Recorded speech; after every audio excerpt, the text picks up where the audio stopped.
Hi, hope you are doing well. Welcome to this session. Today I am going to take up the lesson from NCERT's English textbook for class 10. The title of the textbook is First Flight, Unit 6, and the name of the lesson is The 100 Dresses.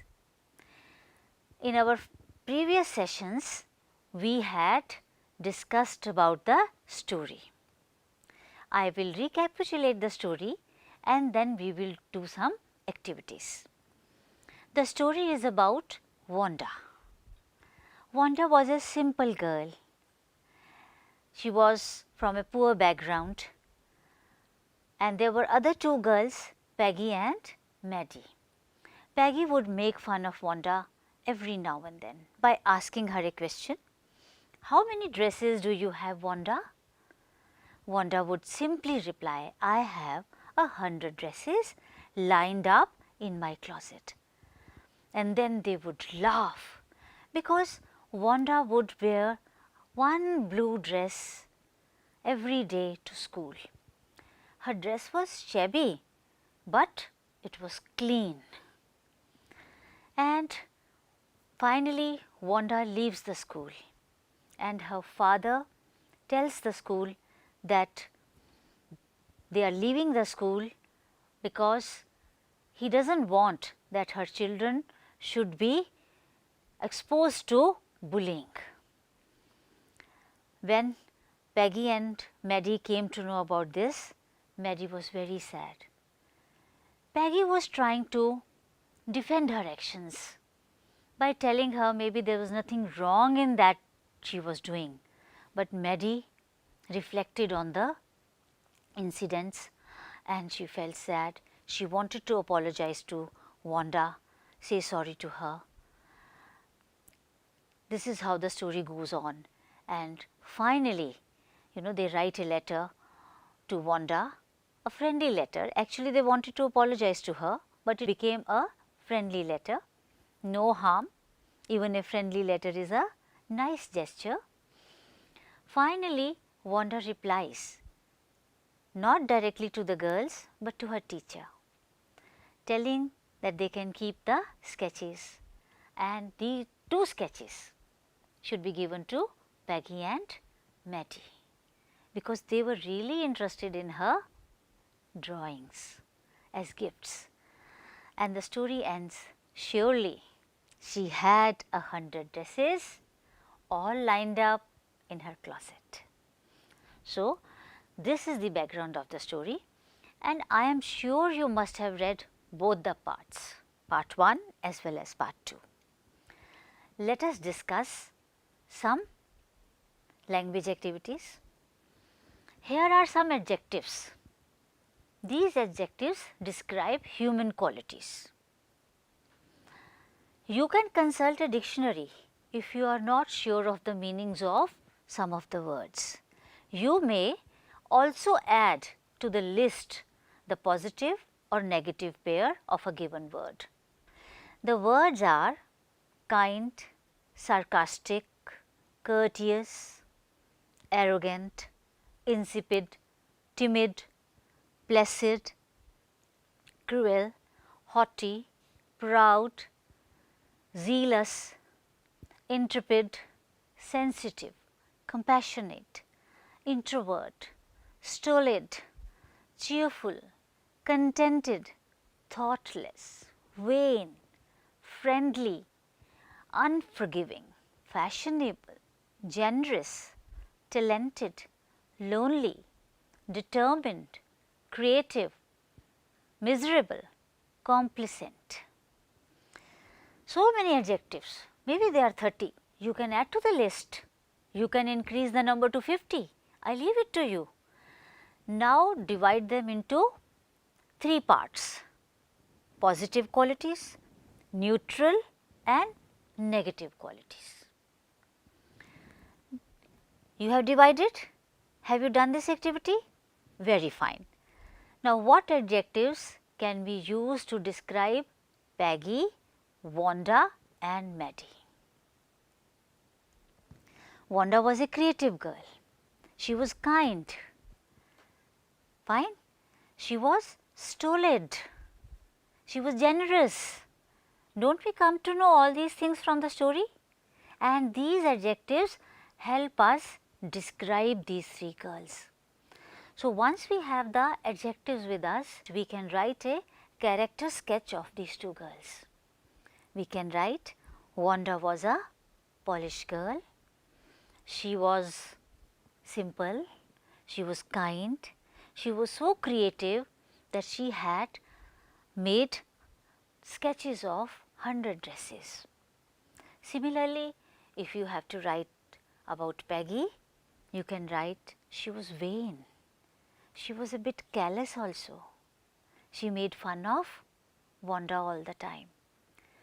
I am only giving you hints, but go back to your adjectives, pick up the words that describe these three characters and write the character sketch of these three girls. Now, Maddie was very reflective, Maddie was also simple. She hated when Peggy made fun of Wanda.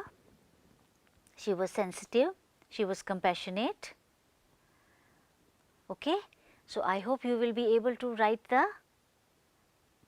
character sketch of these three girls. Now, let us do another activity. Find the sentences in the story about the following phrasal verbs. The phrasal verbs are lined up. This phrasal verb has been used many times in the story. 100 dresses lined up in the closet. Do you remember? Of course you do. Thought up, took off, stood by. Now, can you find out the sentences? Go back to your text. Quickly read it. I have found a few sentences from the text to share with you. First one is, please tell the girls they can keep those 100 dresses because in my new house I have 100 new ones all lined up in my closet. This is at the end of the lesson, but if you go back to part 1, you find that this phrasal verb has been used over there also. Next example, Miss Mason took off her glasses, blew on them and wiped them on her soft white handkerchief. She had stood by silently and that was just as bad as what Peggy had done. So, these are the usage of phrasal verbs. Now, have you observed one thing over here? How these phrasal verbs have been created and what is a phrasal verb? Phrasal verb is an idiomatic phrase consisting of a verb and another element. Over here the element is a preposition. Took off, lined up, stood by. The other element over here is prepositions. Typically either an adverb as in break down or a preposition, for example, see to, or a combination of both such as look down on. So, like this we create the phrasal verbs. Look up these phrasal verbs in a dictionary to find out if they can be used in some other way. Okay? Find out what other prepositions can go with these verbs. Can you find out?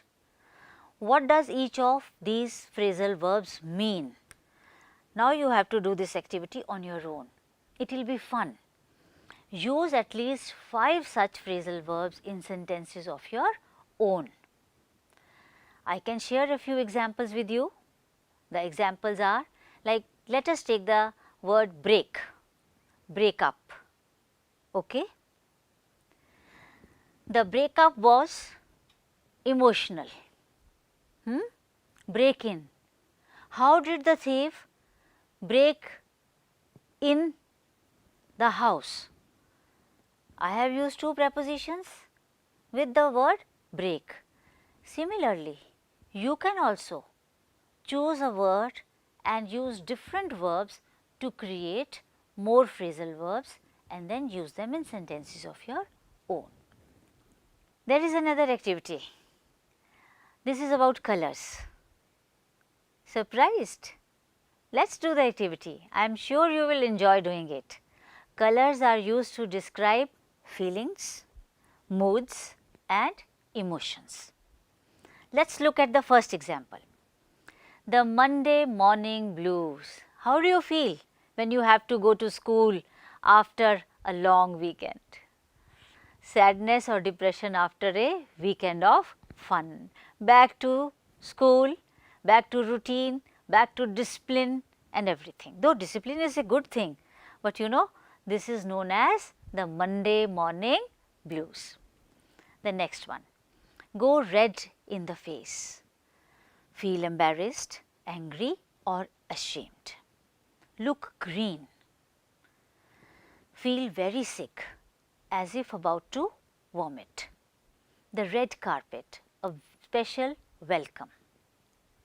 Blue-blooded, of noble birth or from a royal family. A green belt, land around a town or city where construction is prohibited by law. Do you have green belt in your city? Yes, you must be having. Observe it, you will find it. A blackguard, a dishonest person with no sense of right or wrong. A grey area, an area of a subject or a situation where matters are not very clear. A white flag, a sign of surrender or acceptance of defeat, a wish to stop fighting. A blueprint, a photographic print of building plans or a detailed plan or scheme, or a plan of action is also known as a blueprint. The green light, the sign or permission to begin an action. So, now you know how colors are used to express various situations, emotions. We have another activity. This is related to adverbs. What are adverbs? We will read a few sentences and you will find that how adverbs express opinion or a point of view. The sentence is, obviously, the only dress Wanda had was the blue one she wore every day. So, obviously makes it clear to the speaker.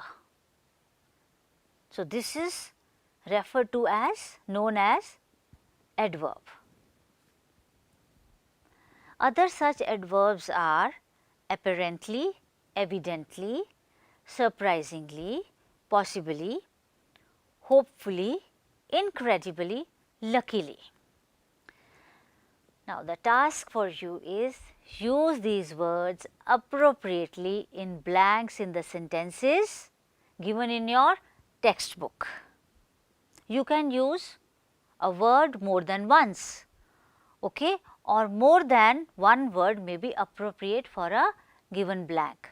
It is not that one word cannot be repeated for other blanks.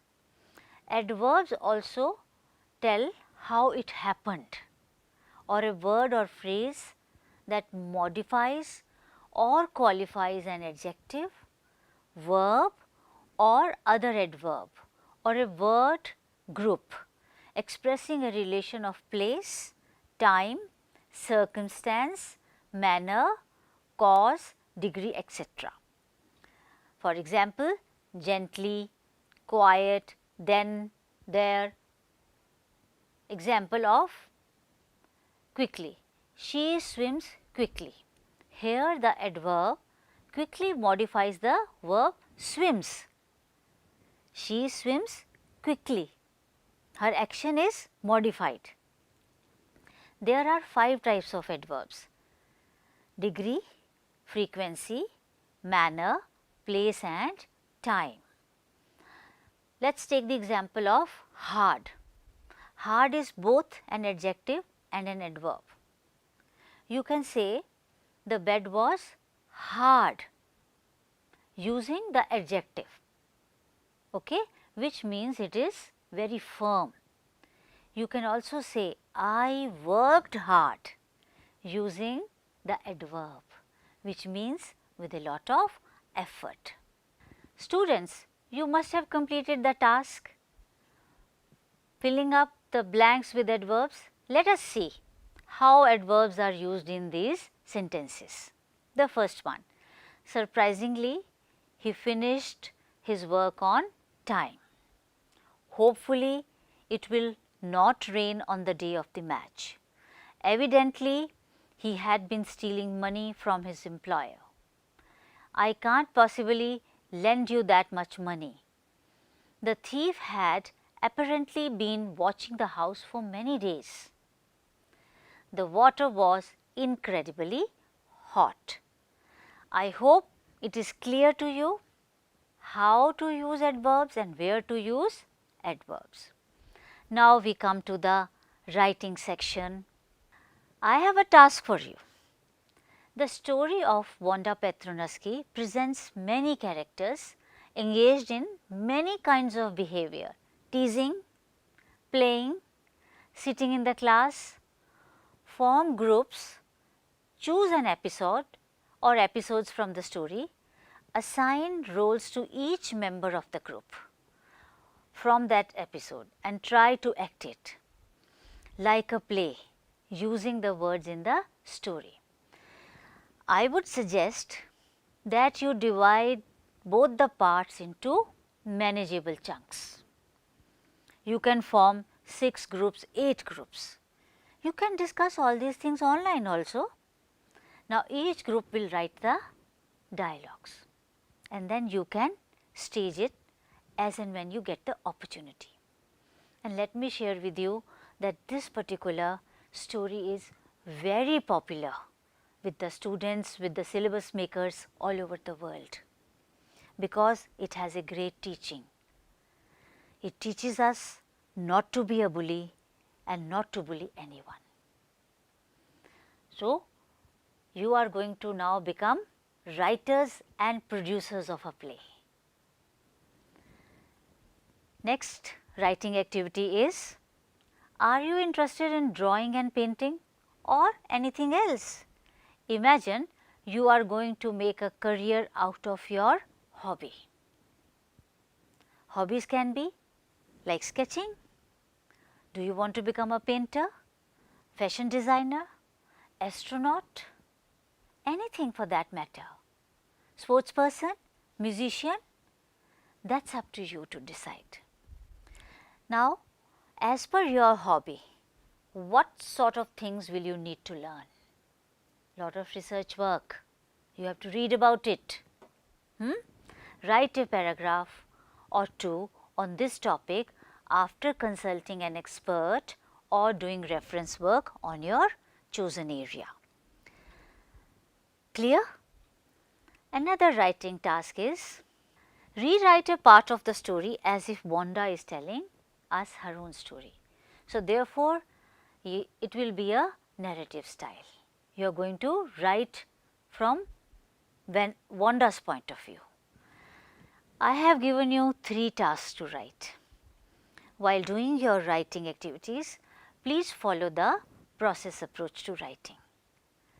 Process approach to writing means, first of all, generate ideas. The first step is generate ideas, write down the points. Well, if you are doing some research work, add those ideas. So, your rough work is ready. The second step is the act of writing. Here you have to decide which form. Here you have 3 tasks over here. One is a story, another one is something that you want to do. So, you decide the form. Accordingly, you start writing and also decide how many paragraphs you are going to write. Here the act of writing. You have written it? That is nice. The third step is reviewing and revising. You can share your story with your friend You can ask your friend to review it and give suggestions. You can do the same for your friend. You yourself review it. This is self-assessment. This is peer assessment. You review the story, you have got the points, now you do the revision. You have changed some words, you have changed the sentences, you have added a new paragraph, you have done it. Next step is editing. Without editing, nothing is complete. Editing means you look at it from all angles. You have to look at punctuation marks, spellings, everything. Now it is neat. The last step is you rewrite the story for submission and put all these tasks or steps that you have gone through in your portfolio. I hope you will be able to do this. With this, we have come to the end of this session. Before I conclude, I want to share one thing with you. Kindness is never wasted. We have learnt a lot of things from this lesson. Blessed is the receiver, blessed is the giver. Please remember this. Do your activities, read your lesson, and thank you.